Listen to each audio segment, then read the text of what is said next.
माननीय मुख्यमंत्री जी ने ये सारी परीक्षाओं को जो रद्द किया है, उसके अलावा चलिए हम लोग एक विकल्प और देते हैं उनको।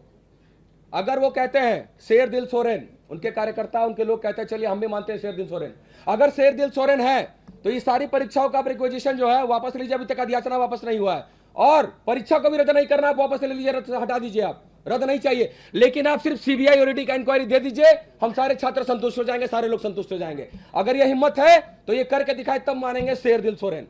बहुत बहुत धन्यवाद।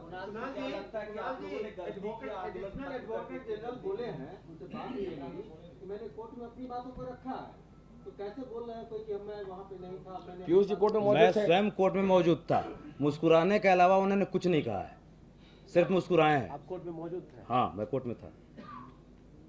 झूठ लेते हैं किसी बात राजेश सर सामने से झूठ बोल रहे हैं। भरोसा नहीं है क्योंकि जो छात्र गए वो कोर्ट से उनको मिला, तो क्या कोर्ट पे आपको कोर्ट हमेशा तथ्यों पे देती है फैसला। आप एग्जांपल ले लीजिए जेसीसी सीजीएल का, जेसीसी सीजीएल में फैसला किस आधार पे हुआ?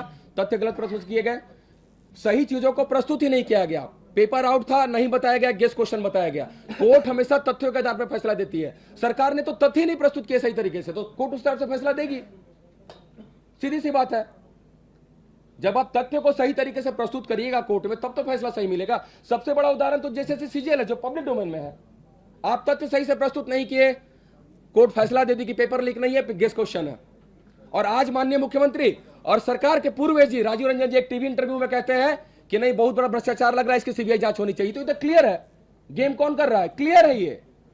आप मीडिया बंधु भी इसे समझे और बताएं लोगों को, और उनसे पूछिए। ठीक है, क्या लगता है आप लोग जो आंदोलन जो आप लोग खत्म किए और जिस स्तर पे आप लोग को आंदोलन खत्म करवाया गया, तो क्या जिन लोगों ने बैठ करके निर्णय लिया कि भाई रविंदर जी और पीयूष जी ऐसा तमाम जो छात्र जो मांग कर रहे हैं इसको मान लीजिए और आगे चल के तो पहले से रद्द होना ही है, क्या उनको आपको लगता है कि उनको पहले से पता होगा इसीलिए फैसला दे दिया गया कि हाँ भाई रद्द कर देते हैं, बाद में तो कोर्ट उसको जाने देगी? देखिए, आपका सवाल अच्छा है।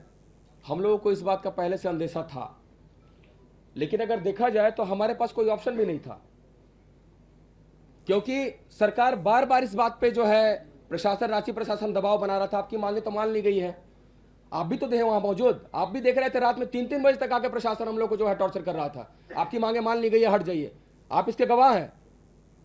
बार बार आकर टॉर्चर कर रहा था, बताया जा रहा था कि आपकी मांगे मान ली गई। तो हम लोग इतने कानून के जानकार, बहुत बड़े जानकार तो नहीं है, लेकिन हमें इस बात का अंदेशा था कि ऐसा होगा। हम सरकार पे विश्वास करके हम लोग उठे थे वहां पे कि सरकार हमारी बात रखेगी। जब माननीय मुख्यमंत्री पूरे कैबिनेट के माध्यम से बातों को रख रहे हैं, तो माननीय मुख्यमंत्री से बड़ा इस स्टेट में कौन है? जब वो कह रहे हैं तो हमें लगा कि नहीं, अगर वो कह रहे हैं तो वो करेंगे, लेकिन हो कुछ और रहा है। कुणाल जी, जेएसएससी सीजीएल वाले सफल अभ्यर्थी अभी झारखंड मंत्रालय के सामने लगातार प्रोटेस्ट कर रहे हैं, वो एक नारा लगा रहे हैं कि कोचिंग माफिया है, क्या जवाब देंगे? उनको भी एक चीज समझना होगा। देखिए, आखिर ये परिस्थिति किसने पैदा की, मैं स्पष्ट रूप से कहना चाहता हूं।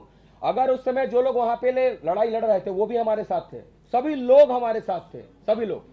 अगर सीआईडी उस समय जांच सही करके, जिस समय जांच चल रहा था, मई में ही आ चुका था कि पेपर लीक है, मई में ही आ चुका था। मैंने एफिडेविट आपको इसी प्रेस क्लब में सभी लोगों को दिखाया, सभी लोगों ने कन्फेस किया है कि 130 प्रश्नों के उत्तर 2 दिन पहले यानी कि एजेंसी से लीक था। अगर सीआईडी उस समय ये सही रिपोर्ट सबमिट करती तो क्या आज ये नौबत आती? क्या आज हम लोग 26 दिन सड़क पे होते? और क्या वो वहां पे होते? उनकी भी गलती नहीं है। बांटने का काम किसने किया, ये समझने का प्रयास करना होगा।